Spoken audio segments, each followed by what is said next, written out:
how much effort are you really putting in, right? Are you working 9 to 5 or 5 to 9, right? Are you working hard or hardly working? And you need to really look in the mirror and answer that question, because I think a lot of people want to be an entrepreneur, but they want to be an entrepreneur because they see the jet set lifestyle and the freedom, but they don't realize how long it takes to get to the night before you become that overnight success story.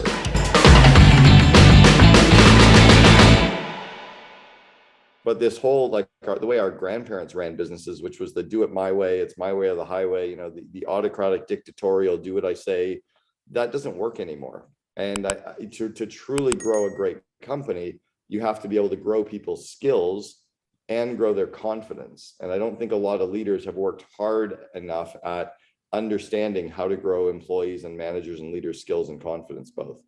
There's so much there, Cameron. Let's talk about each of those. So lack of focus and lack of delegation. I mean, I see this all the time, even to some degree. I had shiny objectitis, especially in the real estate investing space, right? Well, you could flip a house, you could wholesale a house, landlord a house, you could flip some land, you could buy this, do mobile home parks, do multifamily, you can do a ground up development. And so there's a lot of this lack of focus on the one hand. And how does someone kind of cut through that? So I actually have what we call the secret formula that we kind of developed back in the 1-800-GOT-JUNK days, that the true secret formula to success, and everybody can write this down and we can work through it together, is F times E equals success. The first F is focus.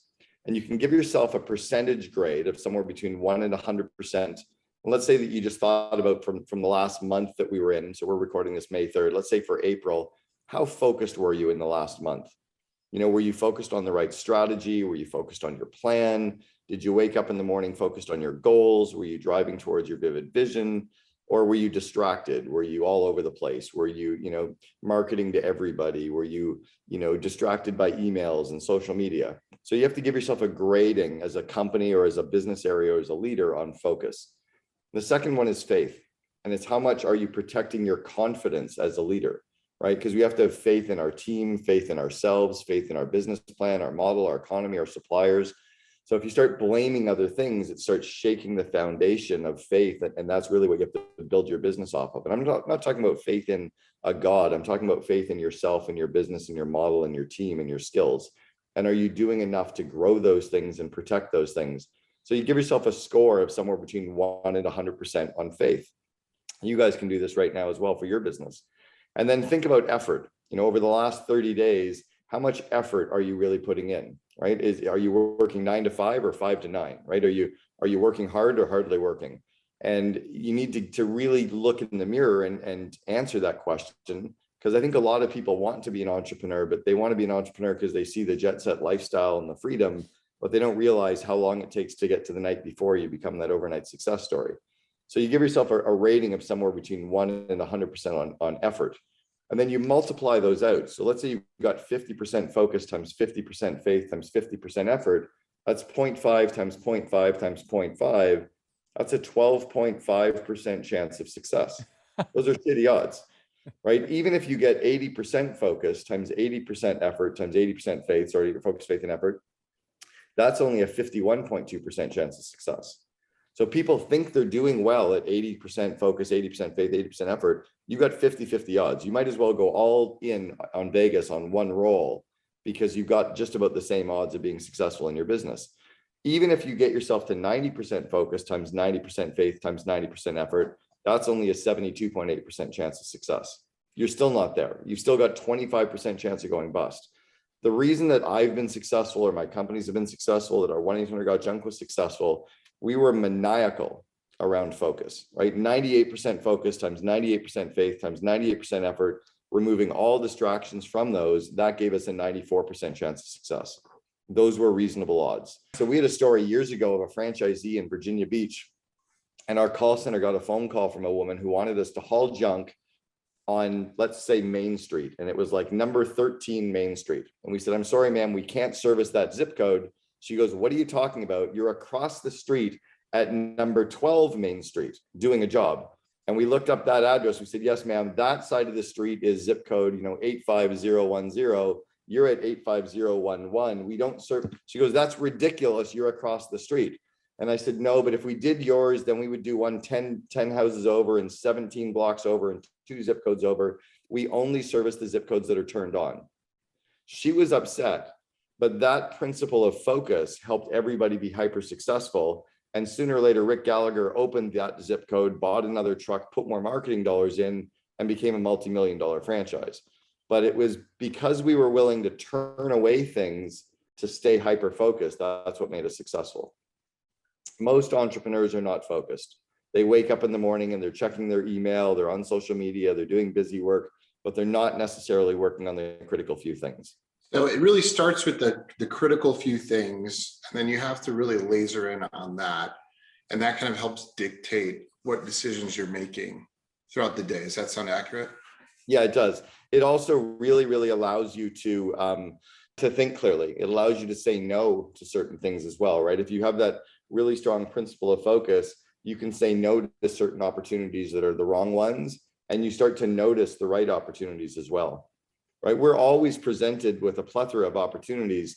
The key is to say yes to the ones that are aligned with our vivid vision, aligned with the ones that are aligned with our goals, aligned with what, even, I'll give you an example. People that read a book a week is ridiculous.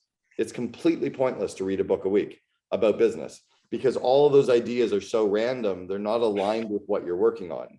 You should read a book this week about something you're working on this month. You should read another book next week about something you're working on next month. But just to read the next general business book that somebody mentioned to you is crazy because it adds more stress. It adds more random stuff to your to-do list and it's not focused. Yeah, there's probably no accident that you co-authored The Miracle Morning for Entrepreneurs. But let's talk about clarity for a little while, because you talked about it several times now in conjunction of focus. And this is something that I really didn't pay much attention to until about 7, maybe 8 years ago, about creating clarity, creating a morning routine, things of that nature. Talk about the role of clarity and the vivid vision in general. Like, what is it, real quick? What does it entail? And then how can you use it to guide the leader? So the vivid vision concept is we can't read each other's minds, right? And you guys are in and around the real estate space. You'll understand this perfectly. If I went to the #1 contractor in Arizona or the #1 contractor in Vancouver, British Columbia, and I said, here's $3 million, build me my dream home. Here's $500 per square foot, build me my dream home. And then I leave and I come back, 18 months later, they will have built me an amazing home, but it probably doesn't look anything like what I imagined. It may have more or less bedrooms. It may have more or less social space. It may be more or less floors than I wanted. It may not have the same flow I was thinking about. It may have different cabinetry or trim work because I didn't explain everything of what I wanted my dream home to look like, act like, and feel like. Well, in our business, to have a 1-sentence mission statement and expect people to understand everything is crazy, because the vivid vision becomes a 4 or 5 page description of your company 3 years from now. It describes your leadership team, describes your employees, describes your customer relationships, describes what your employees are writing on Glassdoor and Indeed. It describes your meeting rhythms and your leadership team and your dashboards. It describes your marketing. It describes your relationships with customers and suppliers, almost like you're walking around your company 3 years from now, describing everything you can see. You end up pulling that into a document, not saying how it happened, right? If I'm building my home, I don't say how to do the electrical or how to do the plumbing, but I need to describe it enough so they know how to do it, right? The vivid vision becomes that finished state of your company 3 years from now so that people can help you figure out how to make it come true. And so the idea is now becomes anytime you do anything, you try to align that with your vivid vision. Everything that's outside of it, you're like, maybe I shouldn't do that. Maybe I should focus on that. Does it really truly align?